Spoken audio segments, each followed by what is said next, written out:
Good morning, class. Today we're going to be looking at some of the early history here in England. Some of the things that could be called prehistory, plus some of the later built churches and castles. Most things at least 1,000 years old or older. Before we get started, Chrissy, could you stop talking, please, just for a minute? And Nick, put away your mobile. You can text your friends later. Okay, let's get on to the first place, which is probably the oldest. It dates back at least 3,000 years. So sit back, take a look.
Hi, I don't know if you can see it behind me here, but this is Pevensey Castle, which is down near, well, it's a short distance from Hastings. This is where William the Conqueror first landed when he came across from Normandy. And since today is the 60th anniversary of the Queen coming to the throne, I thought this would be a perfect place because this is where it all began, where Duke William became King William of conquered England. So, take a couple of little shots around here, show you what's involved in the castle. There's not much of it left, really. There's 3 of the 4 turrets left, and part of the wall. This wall was built on top of a Roman wall, which I'll show you the difference between the two. Roman wall, oddly enough, looks a lot more stable than the Norman wall. So anyway, let's take a little tour of Pevensey Castle and see what there is. This is inside the North Tower right now. See, that's no roof left to it. So this is one of the many little access points so they can defend the castle. I have to excuse the wind and the band that's playing outside. It's not really period music. But if you look through here closely, you will see the outer wall. Get into focus here. Okay, it's focusing on that side. Come on, focus. Alright, there we go. Okay, there's the original outer wall, which defended the community, and then this was the inner wall, which contained the keep and the castle. So let's go take a look outside and see what else there is in here.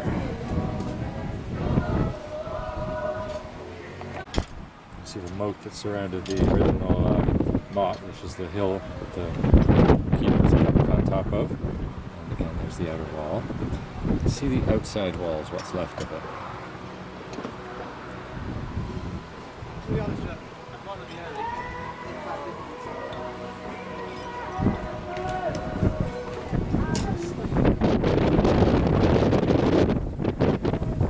This is the tower where we just were. And down below, where they're setting up now, they're having an open church service tonight, you'll see the outlines of the original chapel with a font, and apparently this is the only surviving gravestone, which has a cross on it, and we've protected it by that iron gate. You're coming out the dungeon, apparently. We've been told in there somewhere. We've been told to come out the dungeon. There is the original entrance, so let's go over there right now.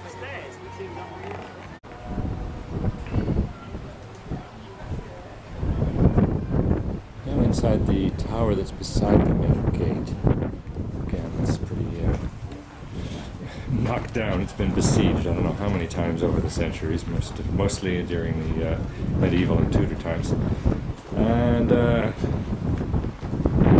are 3 dungeons in this castle. The one I'm standing on top of right now is referred to as the oubliette, which is where the prisoners who had rich parents or so forth and could be bargained out of the prison were kept. Apparently it is the more luxurious of the dungeons down here because it had a toilet or something down there. You can see from the floor, it's stone, it's dark, and you had to be dropped down there by a rope. So I don't know if I'd want to stay there, and I certainly wouldn't call it luxurious, but maybe compared to the other ones, it was. As you look out here now, you see houses in a community, but apparently in the 1200s it was a big swamp which literally brought the coast right up to the edge of this castle. So that's why it was so important. Now, in the last turret we saw where the prisoners were kept. Now this one was apparently a storage area, but during the Second War there was a battalion of Canadian and American troops that were stationed down here. You can imagine their surprise when they found out where they were staying. Yes, these are trebuchet projectiles. Early forerunners of cannonballs. They were the ones that were slung on catapults into castle walls. Apparently they found those and many more in the moat surrounding the castle. Apparently they were fairly successful when they hit, because you can tell by the shape of the outside of the walls. Now, this one isn't a prison this time. This was the well that fed the entire castle and compound within. Apparently they've done measurements and it's about 50 feet deep, and the walls are quite thick too, so the water would have been kept clean, and if they were besieged they would have had enough water for quite a while. As you know, the the surrounding countryside would have been salt water. Here's the back door of the castle.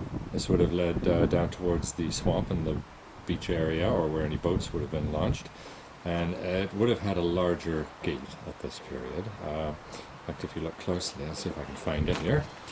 In the walls, you will see a place where, there it is,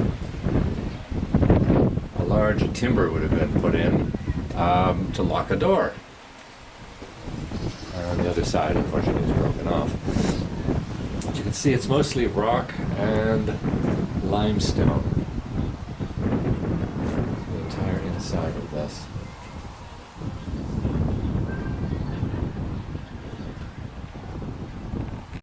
Okay, back to the balls again. Now, up here, I've been talking about medieval fortifications. You will see right here something a little more modern. This was a pillbox fortification from the Second World War, because they were afraid that this would have been an invasion point if the Germans had crossed the Channel. There's one visible on this side, and if you go around to the other side of here, you can also see another one. Now we have the East Tower, which again is in ruins. This is apparently where Rapunzel was kept. No, wait a minute, that's the wrong story. Try that again. This is the East Tower, which I believe was a large storage area. And that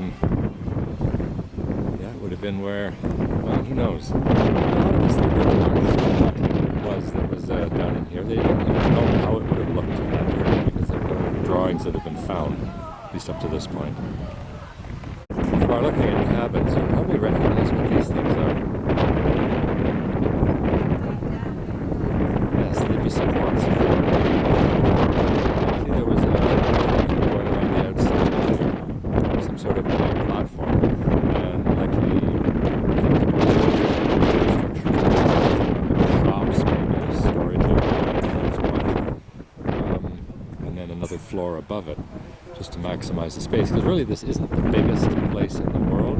We've had all the shopkeepers, artisans, everybody lived inside here, who didn't live outside. That would have been the peasants. These would have been the people who were needed more. What we're looking at here is a genuine medieval rock band. As you can tell by the ancient lutes and drum kits, they are definitely in period costume. The blue denim and the straw caps. And oh, look! There's even a genuine Roland keyboard there, which I believe was founded during the Plantagenet period. And now that I'm outside, we'll see a little bit of the village here. Apparently this is the first Norman church. There are Norman churches all over England, but this is the first one that was built by, who else but the Normans.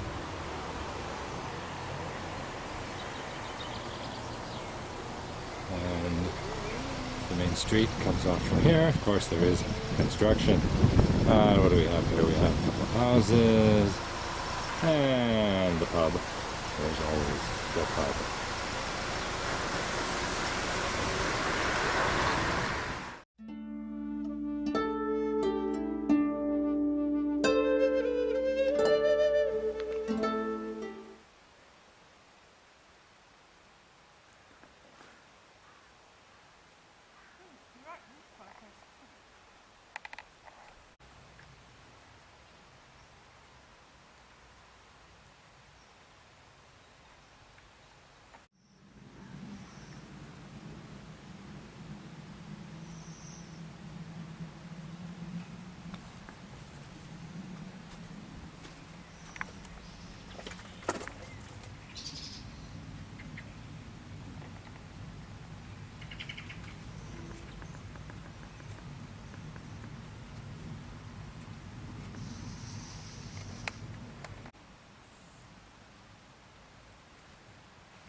yesterday?